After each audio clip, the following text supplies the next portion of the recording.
Hello friends, welcome back to our channel ఈ సేవ మీ అందరి సేవలో. రాజీవ్ యువ వికాస పథకంలో కొన్ని అప్డేట్స్ అయితే చేయడం జరిగింది. అలాగే ఆన్లైన్లో అప్లికేషన్ చేసుకునే అవకాశం లేని వారు ఆఫ్లైన్లో కూడా ఈ యువ వికాస పథకానికి దరఖాస్తు చేసుకునే అవకాశం కల్పించారు. సో రాజీవ్ యువ వికాస పథకంలో వచ్చిన అప్డేట్స్ ఏంటి, ఆఫ్లైన్లో ఎలా అప్లికేషన్ చేసుకోవాలి, అప్లికేషన్ చేశాక ప్రింట్ రాని వారు రీప్రింట్ ఎలా తీసుకోవాలి మరియు ఇతర విషయాల గురించి ఈ వీడియోలో చెప్పుకోబోతున్నాం. మార్చి 25 రోజున అధికారికంగా రిలీజ్ చేసిన రాజీవ్ యువ వికాస పథకం యొక్క గైడ్ లైన్స్ ని TSOBMMS వెబ్సైట్ లో అప్లోడ్ చేశారు. అంతేకాకుండా ఈ రాజీవ్ యువ వికాస పథకానికి కార్పొరేషన్ వైజ్ ఏ స్కీమ్స్ అందుబాటులో ఉన్నాయి అండ్ ఏ స్కీమ్ కి ఎంత అమౌంట్ పెట్టుకోవచ్చు అనే విషయాలు తెలుసుకోవడానికి వీలుగా ఒక లిస్ట్ ని కూడా వెబ్సైట్ లో ఉంచడం జరిగింది. ఇక ఆన్లైన్ లో దరఖాస్తు చేసుకోలేని వారికి MPDO ప్రజాపాలన సేవా కేంద్రాలలో లేదా మున్సిపల్ కార్యాలయంలో మాన్యువల్ గా అప్లికేషన్ పెట్టుకునేందుకు వీలుగా ఒక ప్రొఫార్మాని కూడా ఈ TSOBMMS వెబ్సైట్ లో పెట్టడం జరిగింది. అఫీషియల్ గా ఈ పథకం యొక్క గైడ్ లైన్స్ రిలీజ్ చేశాక ఆన్లైన్ లో కూడా కొన్ని మార్పులు చేయడం జరిగింది.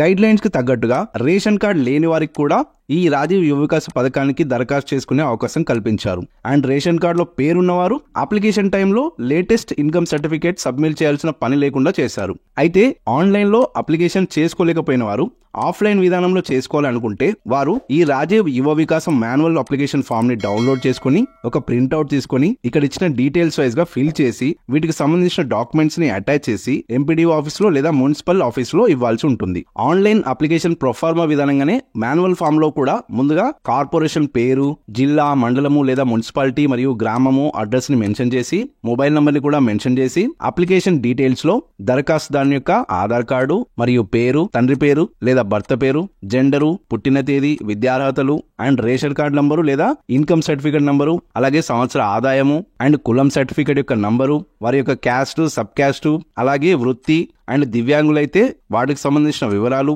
అండ్ లోన్ ఏ సెక్టార్ లో సెలెక్ట్ చేసుకుంటున్నారో ఆ సెక్టార్ యొక్క పేరు, స్కీమ్ పేరు అండ్ యూనిట్ యొక్క అమౌంట్, అలాగే బ్యాంక్ లింకేజా లేదా నాన్ లింకేజా అనేది ఇక్కడ రాసి అగ్రికల్చర్ ల్యాండ్ ఉంటే పాస్ పుస్తకం నంబరు అండ్ ఎన్ని ఎకరాలు ఉంది అనే డీటెయిల్స్ కూడా రాసి బ్యాంక్ వివరాలు కూడా కంప్లీట్ గా ఫిల్ చేసి ఇక్కడ కింద అప్లికెంట్ సైన్ చేయాల్సి ఉంటుంది. అండ్ ఇక్కడ కింద తెలిపిన డాక్యుమెంట్స్ కూడా జత చేయాల్సి ఉంటుంది. అందులో Aadhaar card, caste certificate, income certificate లేదా రేషన్ కార్డు, వికలాంగులైతే సదరం సర్టిఫికెట్, చదువుకున్న వారైతే highest education certificate, vehicle loan పెట్టుకున్న వారైతే డ్రైవింగ్ లైసెన్స్ లాంటి జిరాక్స్లు ఈ ఫామ్ కి జత చేసి సంబంధిత MPDO ఆఫీస్ లో లేదా మున్సిపల్ ఆఫీస్ లో సమర్పించాల్సి ఉంటుంది. ఆ తర్వాత ఆపరేటర్ వాటిని ఆన్లైన్ లో నమోదు చేసి అప్పుడు ఒక అప్లికేషన్ నంబర్ ని లేదా అప్లికేషన్ రిసిప్ట్ ని మాన్యువల్ గా పెట్టుకున్న వారికి ఇస్తారు. ఇక ఆన్లైన్ లో అప్లికేషన్ చేసుకున్న వారికి ఒక్కోసారి సర్వర్ ఇష్యూ వల్ల అప్లికేషన్ ప్రింట్ అనేది జనరేట్ కావడం లేదు. అటువంటప్పుడు మీ మొబైల్ కి వచ్చిన అప్లికేషన్ నంబర్ తో TSOBMMS మెయిన్ వెబ్సైట్ లోకి వెళ్లి ఇక్కడ download print application option use చేసి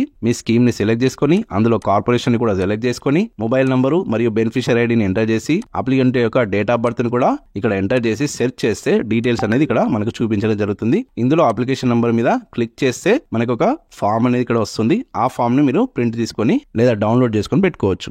రాజీవ్ యువ వికాసం అప్లికేషన్ చివరి తేదీని కూడా ఈ నెల 14 వరకు పొడిగించడం జరిగింది. అండ్ ఇప్పటికే అప్లికేషన్ చేసుకున్న వారు తమ అప్లికేషన్స్ లో ఏమైనా కరెక్షన్స్ ఉంటే ఏ విధంగా చేసుకోవాలి అనే విషయం గురించి నేను ఆల్రెడీ ఒక వీడియో అయితే చేయడం జరిగింది. ఎవరికైనా రిక్వైర్మెంట్ ఉంటే ఆ వీడియోని చూడండి. ఎవరైతే యూనిక్ స్కీమ్ కి అప్లికేషన్ పెట్టుకుంటారో అండ్ వీలైనంత తక్కువ అమౌంట్ పెట్టుకుంటారో వారికి ఈ సబ్సిడీ లోన్ వచ్చే అవకాశాలు ఎక్కువగా ఉంటాయి. సో ఓకే ఫ్రెండ్స్, అర్థమైంది కదా. ఈ ఇన్ఫర్మేషన్ మీకు నచ్చితే వీడియోని లైక్ చేయండి, మరి అందరికీ షేర్ చేయండి. ఇలాంటి మరిన్ని యూస్ఫుల్ అండ్ ఇన్ఫర్మేటివ్ వీడియోస్ కోసం మన ఛానల్ ని తప్పకుండా సబ్స్క్రైబ్ చేసుకోండి. Thank you.